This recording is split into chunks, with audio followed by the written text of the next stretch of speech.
So I was recently given the opportunity by Saal Digital UK, pretty sure that's how you pronounce it.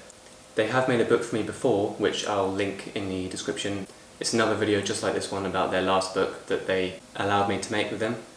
It's a completely different style of book, it's much more lower end than this one. This one is sort of their highest quality professional line book, they call it.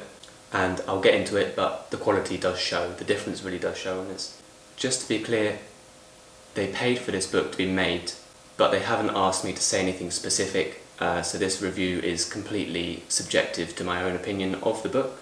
It's actually got incredibly dusty since the 1 week that I've had it for. That's embarrassing. So it's a professional line book, which means it's kind of their highest quality book. You can tell instantly, I mean, the leather backing is really nice. You can get this in several different designs. My favourite look probably is actually black leather all the way around the front and the back. However, I designed this book myself with my own pictures, and I decided that the grey wood grain effect leather would go well with this book with the content of the book. I also wanted an image on the front of the book, and so there's one option you could do to have an image on the front of these professional line books, and that is have it printed under acrylic. Now the acrylic actually looks really nice, you can see it reflecting in the light there. It gives it a really nice high-end feel. It's actually quite thick as well, and it gives the cover image a really nice kind of bright shine to it.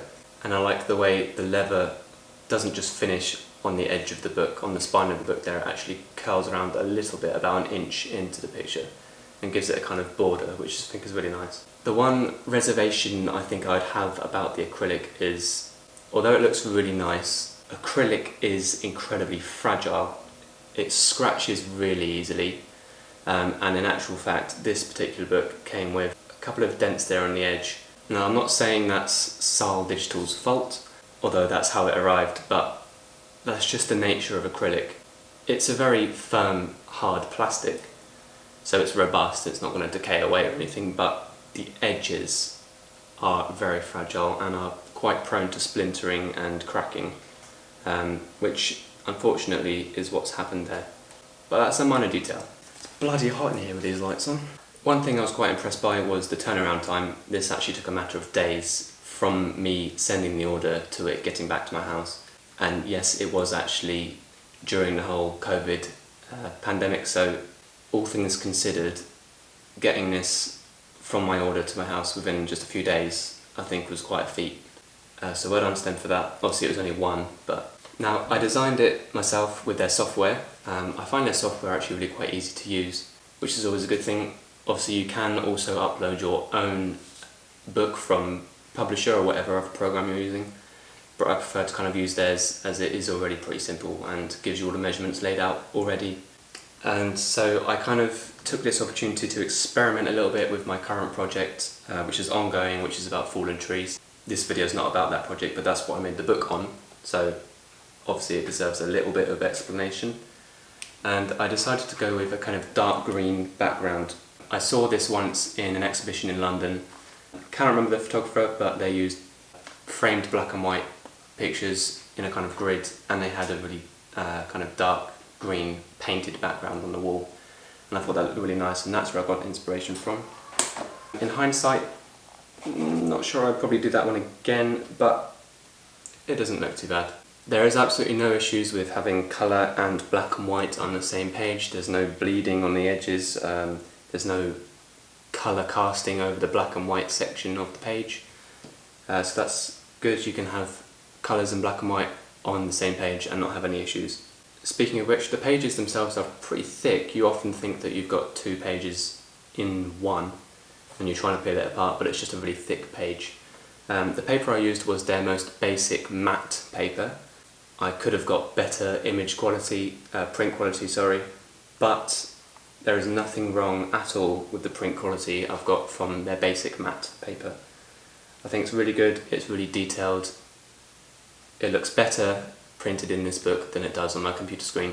One thing to note though, it doesn't really look any different, so in terms of print profiles, I didn't do any print proofing because I wanted to put myself in the position of a kind of more average consumer making a a family photo book or something. Even though that's not really the word this is aimed at, this is a professional line photo book. But I just wanted to see how they'd come out without any print proofing, just for argument's sake, and the fact that I'm doing a review of the book. And yeah, they turned out just the way I wanted them to look, so that's all good. I think the biggest selling point of these books is the fact that they can lay completely flat, as you can see there. There is hardly any, if not no, interruption of the print across the 2 pages. However, I realised that the way I've designed the book, I've followed quite a strict layout, so I've got a landscape and then 2 portraits and then a landscape on a different side, etc. That was just my curation of the book, and I realised that perhaps I have not made best use of the lay flat feature. The fact that you can print photos right the way across the double page and have no interruptions of it. And I shoot a lot of panoramic landscape images, so I could have used this to a better potential. But I did kind of overlap them into the next page there, and there's no interruption. You can look at the image spread across both pages and view it as a kind of panorama. This would also be really good for collages, so you could literally put, you know, a couple of pictures there and there, and then one right in the middle, a portrait, say, and you could still be able to view it perfectly without having it cut across the middle. And that's really important, because there's nothing worse than having even text in the middle, and the binding of the book forces you to not be able to see it or read the text. It smells like a brand new book, which is really nice. I assume everyone's familiar with that, or if that just came across really weird, I'm just sniffing books. But yeah, no, I'm really pleased with the print quality. Just the whole process from start to finish, using the software, uploading your pictures into it, laying them all out. Although one thing I would change about the software is I would like it to snap to the centre of the page, so that you don't have to manually enter the coordinates of each picture in relation to the page on every page to make sure your pictures are in exactly the same spot. It would be nice if they just snapped to the centre of the page. If there is an option for that, I apologise, I did look quite hard to find that. You can put a grid on so you can measure it, but it's all manual, and it could so easily just snap to the centre of the page, and that would be great. It is quite expensive, but you can really see the difference in quality. That said, the quality control is always good no matter what level of book you buy. So, as I was saying earlier, my last video I did for these guys, a similar thing to this, but it was a much lower quality book. But it was still premium. It was just a fraction of the price of this one, and didn't have the lay flat feature or anything. I said, I think my favourite part about the book is actually the outside of it. I think it looks really good with the light grey wood grain effect with the black and white picture on the front. As I was saying, yeah, it's quite expensive, so you wouldn't be able to make a book like this to sell on in large quantities. The only thing really you'd probably use this for is a wedding book or a similar event where it requires a special kind of keepsake book that you make a few of for the bride and groom themselves, their parents, a few other people, etc. Or, as a photographer or artist, this would make a very good portfolio.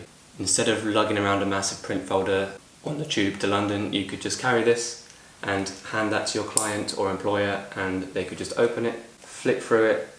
So that would actually make a much cheaper portfolio, and honestly a nicer format for a portfolio, I would say.